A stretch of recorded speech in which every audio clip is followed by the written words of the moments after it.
Hi friends, I hope you have a wonderful day, and this time I'm gonna be reacting to when F1 races in the USA.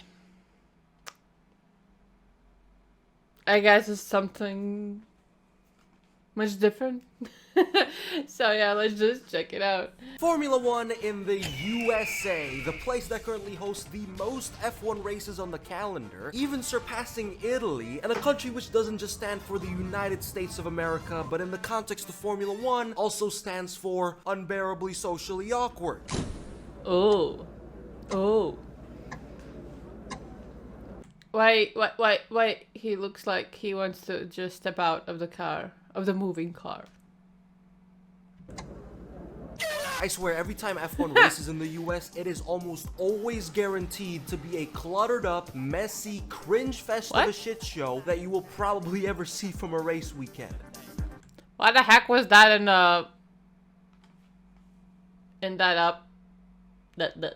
that video? What F was that?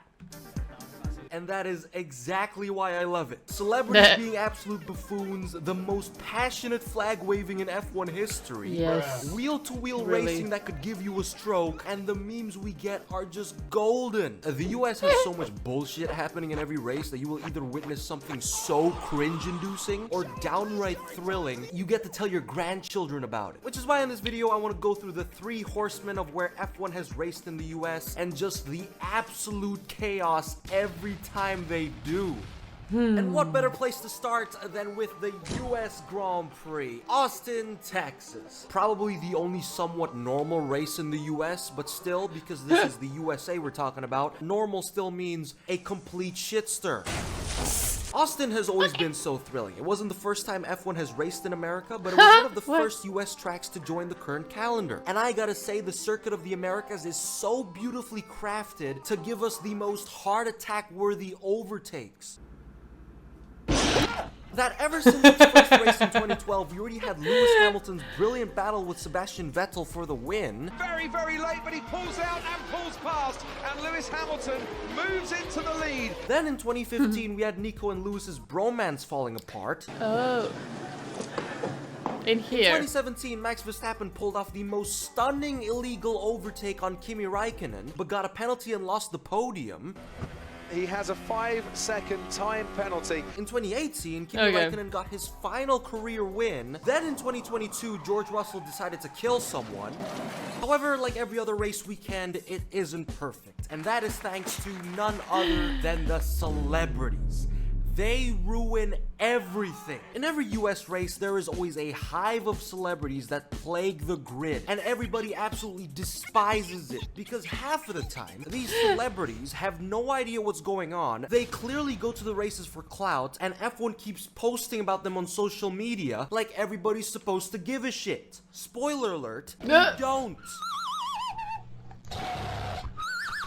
And the part that annoys me the most is that they make the passionate celebrities look bad. Like, we've had Jeremy Clarkson, the guy who looks insane half of the time he's doing a car show. Rowan Atkinson, he actually knows what he's doing. Tom Cruise, he would probably go skydiving with an F1 car. And Tom Holland with his passionate flag waving. And then there's just Tim Cook, Apple's CEO, waving the checkered flag in the US Grand Prix, where it looks like he's either trying to control the heaviest fishing rod or the biggest boat of all time. Now that was a joke, Tim. So true. Please do not blow up my iPhone. But anyways, in the US Grand Prix, we also had Martin Brundle trying to interview Megan Thee Stallion, where this blonde guy over here blocks off Martin trying to act tough. I have no rap today, I'm sorry. Who are you supporting in the race? I can do that because I did. Now, I don't know who this bum is, but if he's watching this video, I have 3 things to tell him. No one knows who you are. No one gives a shit about you. And don't try to look tough when you look like you get pegged every morning. Now, thankfully, at least, the memes make up for all the flaws of the US Grand Prix. We had George Russell looking at us like we took all his baby oil, Oscar Piastri's iconic reaction, and Daniel Ricciardo from the hit team fired pretty much anytime he goes to Texas. He will be missed. Now, Austin is also the US track packed with the most... Sounds like every shit is happening there? Passionate fans as well, especially around the 2010s when F1 wasn't as popular in America. It has significantly changed though, with more people who go there just for clout. But at the end of the day, Austin still remains a relatively action-packed, normal Grand Prix. Normal? And that is because the bar for chaos when it comes to F1 racing in the USA has already been set so high by Miami. F1. We in Miami. This is my home, the best city in the world, and the whole world is here. This is easily considered Whole world, yes. one of the greatest of all time as well. So, David, have you got a minute for us? That's the second time he's blanked me down there. And, yeah, I mean, look at this. So, what do you do on social media? Miami is an absolute mess. One of the worst places F1 has ever raced in. And why did F1 decide to race here? Money! Now, what makes Miami yeah. one of the most chaotic and worst F1 tracks is because of something I call the triple C's. Controversial, cringy, and a clusterfuck. And the worst one among these three is the cringe. What's up, America? Let's bring that energy. Make some noise! Holy shit, that was bad. I have never heard a quieter noise after somebody says make some noise. That was painful. And what the fuck even is this? An entire stage in the middle of the track? Cheerleaders? A full-blown orchestra? What are we trying to see? A race or the fucking soundtrack for Interstellar? If you showed Miami and all of its shenanigans to an F1 fan from the 1990s, or heck, even me back in 2012, I would have had a big fat aneurysm. And don't even get me started with the celebrities again. Oh my god. F1, family, fun, good energy. Pharrell. Okay, we'll grab him in a minute. Hi. They didn't want us here at F1, but what?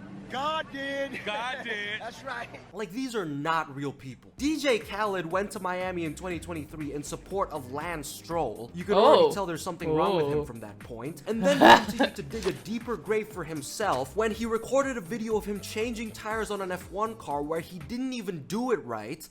Let's go, Lance. I got you. Oh my god, bro. Oh, hell no, man. What the fuck, man? Get your ass. And to all of you saying that he did it like it was NASCAR, it's not even NASCAR because NASCAR uses single bolts now. So this guy is just a dumbass. And I find it so funny when these celebrities are asked questions on who's their favorite driver and their go-to answer is always Lewis Hamilton. How big a fan of Formula One are you? Lewis Hamilton. I'm not really with the team in particular, but I'm definitely a Lewis Hamilton fan. Oh, we love having Lewis and all the drivers in Miami. Any two drivers in the paddock, put them in the ring together. Who do you think's gonna win? I feel like Lewis Hamilton has hands. Has hands. Has hands. I think all the F1 drivers has hands. But maybe it's news to you. I don't know. I don't. Sorry, but I don't like you, Paul. No.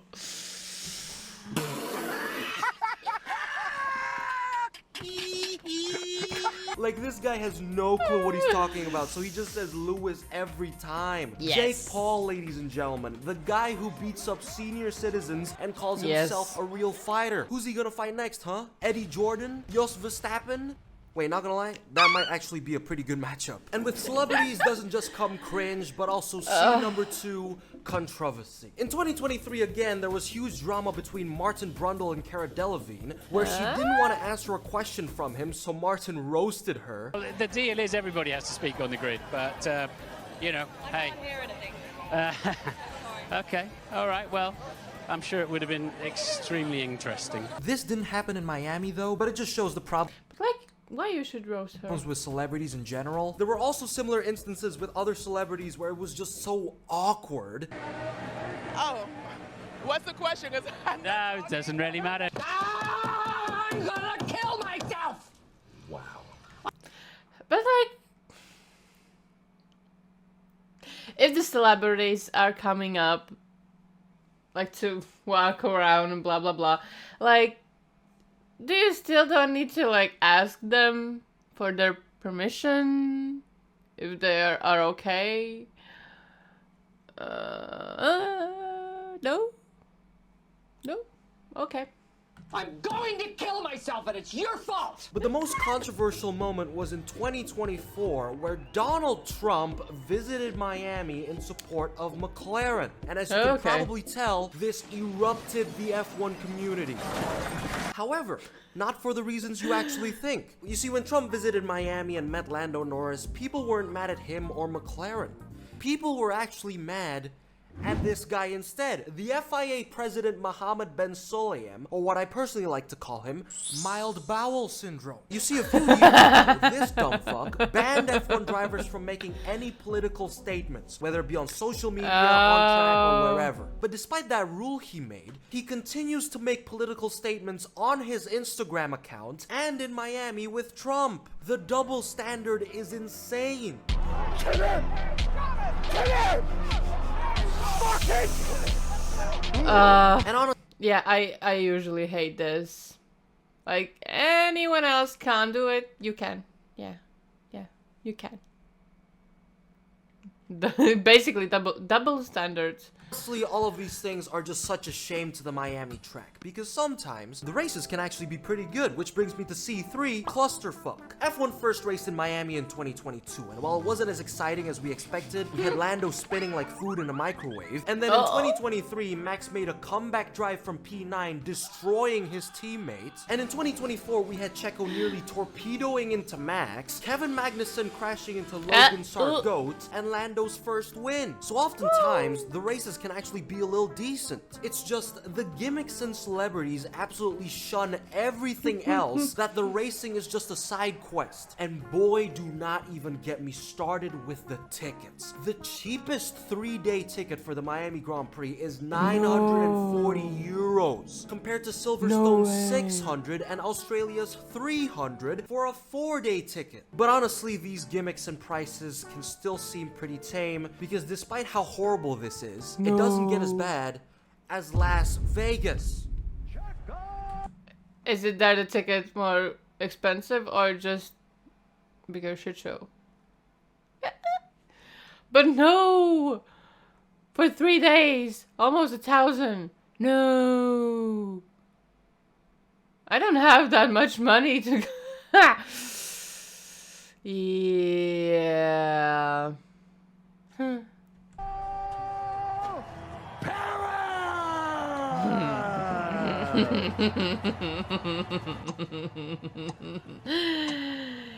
Yeah. I love this. Love this video. Overkill, expensive, but insane. The best sentence I can think of to describe Formula 1 in Vegas. If there was a race that has the perfect balance between entertainment and bullshit, it's gotta be this. When F1 first returned to Vegas in 2023, we were immediately slapped with an overkill amount of events. There was an entire hour of live shows before the race. But like, if you're paying that much money, at least you have a kind of party. Yo,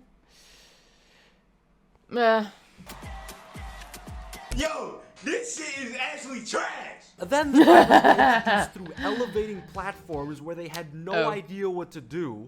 Charles Leclerc and Carlos Sainz. Just smile and wave, boys. Smile and wave. Exactly. Then we had Sergio Perez looking like a lost child, and of course, the giant dome, which I was severely disappointed by because they could have put all of these amazing photos on there, and yet they chose Google Chrome. But despite all of this luxury, they couldn't even bother to fix a drain cover that Carlos Sainz hit in free practice. And the worst part is that Sorry, what? Sorry, what?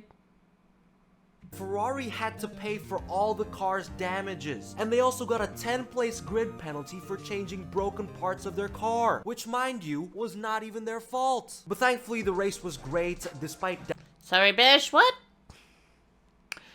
No. That's so bad. The Vegas track worked beautifully. Turn 1 was immediate carnage, Lando Norris unleashed his inner Mazepin, and the long straights allowed for drivers to pull off amazing moves and Charles to do a brilliant last-minute dive bomb on Perez. And after the race, back to the overkill events, the drivers had a whole limo ride in a Rolls Royce where Perez looked like he doesn't know why he's there again. But let's fast forward to Vegas in 2024, and all I gotta say is that this statement still remains true. But unlike last year, there has been a huge downgrade on the events, thank God. However, there's still an equal amount of bullshit going on. Sergio Perez was able to redeem himself with Bruce Buffer this year. He finally knew what to do when his name was announced. The dog was playing good job, dude. Good job. Clips as usual. Oh shit! But most important, there was apparently a strong smell of marijuana across the entire track that drivers were getting high in their cars. This shit only happens in Vegas, I swear to God. Franco Colapinto and Sergio Perez were the two drivers that... Ooh, Colapinto really look stoned. Told the media about this whole marijuana. Like red eyes, red nose, no. And you know what makes this so much funnier? Both of them fumbled in qualifying. And even Max was high as hell. But like usual, to make up for the shenanigans, the race was insane. The first few... Probably the celebrities are doing that. Few laps were amazing. We had like 7 cars glued to each other. George Fumble kept the lead of the race. Max Verstappen was cruising from P5. Pierre Gasly's engine blew up. Surprise, surprise, Ferrari did a Ferrari thing. A lot. What happened? We're not ready. Wake up, guys, come on. And last but not the least, but they were stoned. Max Verstappen finished ahead of Lando Norris in the race, which solidified him as a 4-time world champion. The man fucking did it. Max Verstappen is a 4-time Formula 1 world champion. Max Verstappen, you are a 4-time world champion. That is a phenomenal achievement. But going back to Vegas, its biggest flaw, ticket prices. Now, thankfully in 2024, hotels and F1 organizers toned down the prices for Vegas by about 65%, mainly because no one was willing to pay $3,000 to get a chair for 3 days. But if you look back at 2023, they... Sorry, what? 3,000 for the tickets? Are you effing crazy? No! They were that expensive, and there were still some expensive tickets in 2024. I checked online to see what was the cheapest ticket for the Vegas Grand Prix, and while I was browsing, I found something called Ramsey's Garage, a hospitality package where you get fancy foods, access to the pit lane, rooftop views, 4-day hotel, nightclub, and front row seats to the race. Now, I thought this would cost around, maybe $12,000 to $15,000. Seems pretty reasonable for Vegas, but little did I know, the actual price for Ramsey's Garage was $35,000. Who the hell am I gonna be served by? Gordon Ramsay himself? Probably. For a second, let me just list down what you could get for $35,000. All right, a Kawasaki H2, a bike that's 75% as fast as an F1 car in a straight, and access to a racetrack, or 1,000 cardboard cutouts of Charles Leclerc, a ritual mat, and 200 scented candles, which would allow you to make unlimited prayers for Ferrari to be world champions again. So in conclusion, Vegas or F1 in the USA can be pretty much summed up as this. Sometimes may be good, sometimes may be shit. So as much as US races having their thrills and funny moments, it's hard to ignore the flaws. Therefore, let's answer the most important question. How can these tracks be made better? Well, as your professional F1 yapper, I just got 3 things to say. Austin, reduce the amount of celebrities that go there and invite actual passionate fans. Miami, get rid of the entire thing at this point. And Vegas, just make sure you display any of these photos on the dome. God bless America.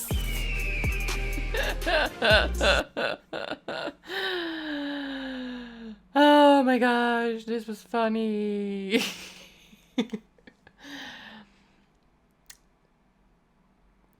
Now I'm thinking like FIA couldn't like say anything that the drivers were kind of stoned, but they weren't that who were trying to get stoned, but they were high.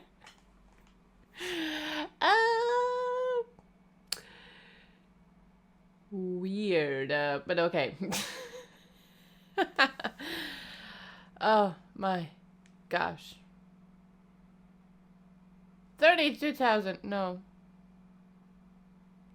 I can't even imagine what I could do with that money. Buy an apartment. Could. Oh my god. That's crazy. Thank you for suggesting this video, and I hope that you did enjoy this video. And if you did, please consider to leave a like and subscribe. And yeah, take care. Bye!